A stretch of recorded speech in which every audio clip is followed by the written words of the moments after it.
हैवानियत की हदें पार हो गईं। दरिंदगी ऐसी कि हर कोई दहल जाए। शैतान साहिल मारता रहा, कोई रोकने नहीं आया। वो चिल्लाती रही, कोई बचाने नहीं आया। दानव साहिल को किसी ने नहीं रोका। दिल्ली की शाहबाद डेरी इलाके की ये तस्वीरें दिल दहला देने वाली हैं। इंसान की शक्ल में एक शैतान एक नाबालिग लड़की पर ऐसे टूट पड़ा जैसे एक दानव किसी की जान लेने के लिए उतर गया हो। दरिंदगी की हदें पार हो गईं। 16 साल की नाबालिग लड़की को एक गली में पकड़कर साहिल नाम के इस लड़के ने पहले लड़की को ताबड़तोड़ चाकू मारकर घायल कर दिया।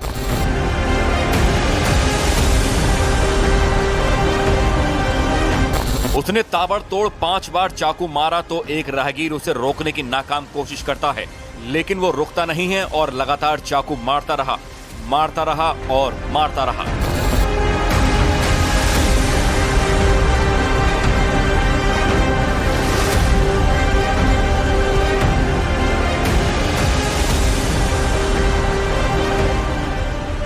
दरिंदे की दरिंदगी यहीं नहीं रुकी। साहिल नाम का एक शख्स उसके बाद पास पड़ा बड़ा सा पत्थर उठाता है और 5 बार उस भारी पत्थर से लड़की पर हमला करता है। उस पर इतना हमला करता है कि ताकि यह निश्चित कर सके कि वो पक्का मर जाए।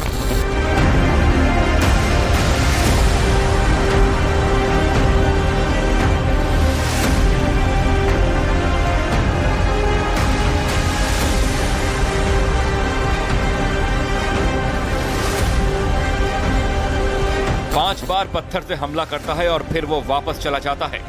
2-3 लोग उधर आते हैं और एक बार फिर शैतान साहिल लौटता है और उन लोगों के सामने एक बार फिर वही पत्थर उठाकर 6ठी बार जोर से हमला करता है। फिर से लड़की पर अपनी लात से 2 बार हमला करता है और दूसरी ओर निकल जाता है।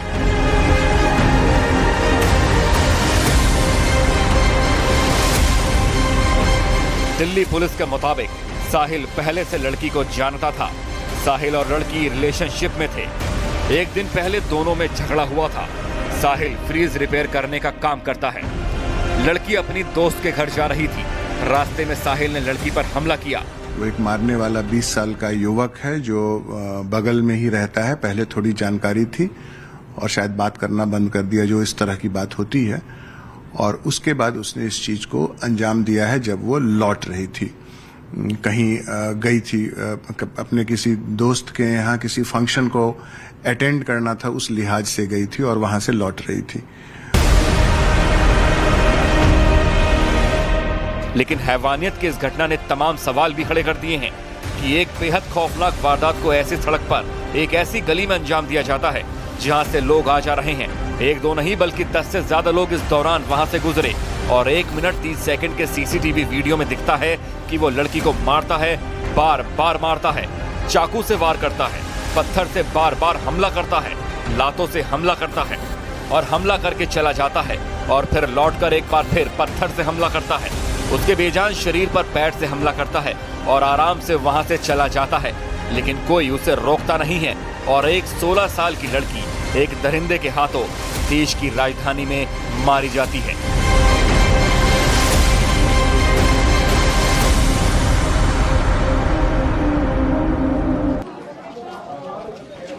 और इन तस्वीरों को देखने के बाद ये लगता है कि समय के साथ लगा ये था कि लड़कियां यहाँ पर बेखौफ होकर घूम सकेंगी। वो वक्त जरूर दिल्ली में एक बार फिर से देखने को मिल सकता है जब लड़की रात में या दिन में अकेली निकलेगी तो कोई खौफ नहीं होगा। लेकिन यहाँ पर खौफ नहीं है अपराधियों में, यहाँ पर खौफ नहीं है उन दरिंदों में जो खुलेआम ऐसे बाजार में निकलते हैं और किसी का कत्ल करके, किसी का बलात्कार करके वापस लौट जाते हैं, कानून को आंख दिखाकर निकल जाते हैं। लेकिन इस पूरे मामले पर एनसीडब्ल्यू की अध्यक्ष रेखा शर्मा, उनकी ओर से क्या कहा गया है, सुनवाते हैं आपको।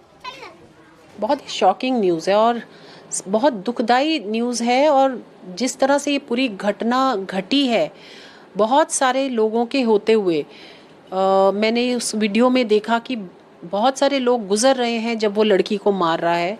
कोई भी सामने नहीं आता उसको हेल्प करने में, कोई उसको रोकता नहीं है। मुझे लगता है दिल्ली के लोगों में सेंसिटिविटी की कमी है, या आजकल हम लोगों में किसी महिला को, स्पेशली कोई महिला पिट रही हो तो लोग उसको नज़रअंदाज कर देते हैं।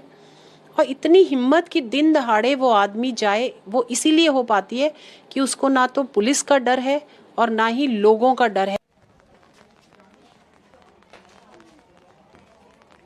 लेकिन जो खतरनाक तस्वीर देश की राजधानी दिल्ली से निकलकर सामने आई है, इसको देखकर जरूर लगता है कि इससे पहले जब क्राइम कैपिटल इसे कहा जाता रहा तो ऐसी ही कई सारी घटनाएं साल दर साल होती हुई दिल्ली में देखी गई हैं। लेकिन अब आपको यह भी बता दें कि कैसे इस पूरी वारदात को अंजाम दिया गया। रात का वो वक्त था जब वो लड़की वहां से, जो नाबालिग थी, वो वहां से गुजर रही थी और उसके बाद कैसे आरोपी, वो दरिंदा जो है, वो वहां पर पहुंचता है और कैसे उसे चाकू से गोद देता है। सिर्फ इतने में उसका पेट नहीं भर जाता, वो उसके बाद वापस जाता है, वो फिर उसके बाद जाकर एक पत्थर लेकर आता है, उस पत्थर से उसके मुंह को कुचल देता है, उसके शरीर पर उस पत्थर से वार करता है। 3 तस्वीरें आपकी टीवी स्क्रीन पर हम आपको दिखा रहे हैं। चाकू से कई बार वार किया गया और उसके बाद जब उसका मन नहीं भरा तो पत्थर से सिर कुचल दिया। तमाशबीन जो लोग थे वो वहां पर बने रह जाते हैं। और सबसे बड़ा प्रश्न चिन्ह इस पूरे वारदात के बाद जो सामने आया वो न सिर्फ ऐसे दरिंदों पर, आरोपियों पर था, बल्कि प्रश्न चिन्ह उन लोगों पर भी था। अब अलग अलग 4 तस्वीरें इस वक्त आपके टीवी स्क्रीन पर हम आपको दिखा रहे हैं। देखिए, दिल्ली में हैवानियत होती है,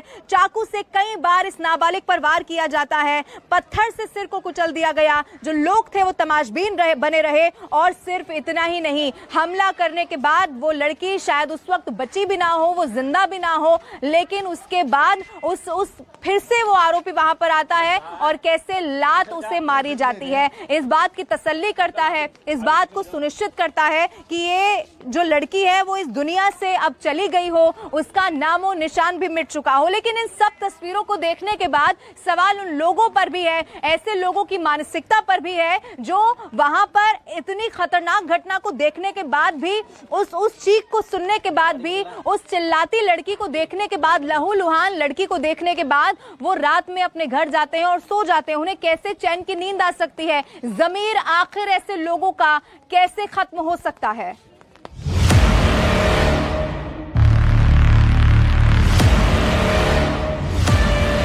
ये देश की राजधानी है, ये दिल्ली है जहां इंसान नहीं बल्कि लोगों की भीड़ रहती है, मुर्दों की भीड़ रहती है। कम से कम ये तस्वीरें तो यही तस्दीक करती हैं, जहां एक सिरफिरा शैतान सड़क पर लोगों के बीच में एक लड़की को एक बार नहीं बल्कि 25 से ज्यादा बार चाकू मारता है, पत्थर उठाकर 5 से 6 बार हमला करता है, उसकी हत्या की तसल्ली करता है और वहां से गुजरने वाले लोग उस लड़की को मरते हुए देखते रहते हैं। वो गुजरते हैं और रुक रुक कर इस वारदात को देखते हैं, कुछ दूर खड़े होकर तमाशबीन बने रहते हैं, लेकिन उस 16 साल की बच्ची को बचाने के लिए आगे नहीं आते।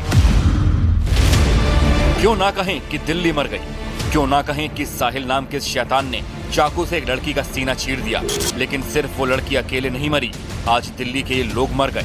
आज पत्थर से सिर्फ इस लड़की को नहीं कुचला गया, बल्कि दिल्ली में इंसानियत को कुचल दिया गया है, जो खुद पत्थर बन गई, जो खुद बुत बने रहे। क्यों ना कहा जाए कि दिल्ली में इंसान नहीं बल्कि मुर्दों की भीड़ रहती है। बहुत सारे लोग होते हैं सामने से जा रहे हैं, उन्हें किसी के दूसरे में कुछ नहीं करना होता। ये दिल्ली का काम है कि कोई किसी में मदद नहीं करता, सब देखते हैं। रात को कई लोग सीसीटीवी कैमरा में दिख रहे हैं। दिख तो रहे हैं, मैं भी देखी हूँ टीवी में। बचाने के लिए कोई नहीं, बचाने के लिए कोई नहीं आया है, लोगों में डर है। घंटों पहले उस वारदात को अंजाम दिया गया, लेकिन देखिए दिल्ली की उन गलियों को जहां से उस लड़की का खून बहाया गया और दिल्ली का दामन दागदार हो गया, जहां सिर्फ वो साहिल नाम का लड़का ही शैतान बनकर बेरहमी से एक 16 साल की लड़की की जान नहीं ले रहा था। उस वारदात के दौरान वहां से गुजरा हर एक शख्स उतना ही बेरहम था, जो देखते रहे, लेकिन उनके शरीर में जुम्बिश भी नहीं हुई। उस लड़की के शरीर पर चाकू से हमले होते रहे, उसके शरीर से खून बहता रहा, उसके शरीर से रूह का साथ छूटता गया, लेकिन दिल्ली की इस गली में मुर्दा खड़े लोग मुर्दा ही रह गए, उनके शरीर में कंपन तक नहीं हुई। हमारे जो सरकारी तंत्र है, पुलिस की जो हमने देखी है व्यवस्था, वो इस तरह की है कि यहाँ पे जो गवाही देगा उसको ही धीरे धीरे जो है एक उसकी गवाही को दबा दिया जाएगा। पूछताछ कभी कुछ कोई किसी को कुछ बताया नहीं, आगे सब पुलिस भगा दी, सबके तो भगा दी थी, खाली कोई जगह यहाँ से। हमेशा शोर में जीने वाली दिल्ली ने उस वक्त खामोशी अख्तियार कर ली जिस वक्त वो लड़की चिल्ला रही थी, जिस वक्त उस पर एक शैतान हमला कर रहा था, उसकी जान ले रहा था, उसे पत्थर से कुचल रहा था। तब सब उसकी चीख को सुन तो रहे थे, लेकिन ना तो उनकी आवाज निकल रही थी और ना वे लड़की को बचाने के लिए आगे आ रहे थे। वो लड़की मर गई और उसके बाद भी जिस जगह पर इस वारदात को अंजाम दिया गया वहां खामोशी छा गई। सबने आंखें मूंद ली हैं। एक लड़की को एक शैतान अपनी हैवानियत का निवाला बना गया और यहाँ ऐसी खामोशी है जैसे कोई कब्रिस्तान हो, जैसे हम मुर्दों की भीड़ में खड़े हों।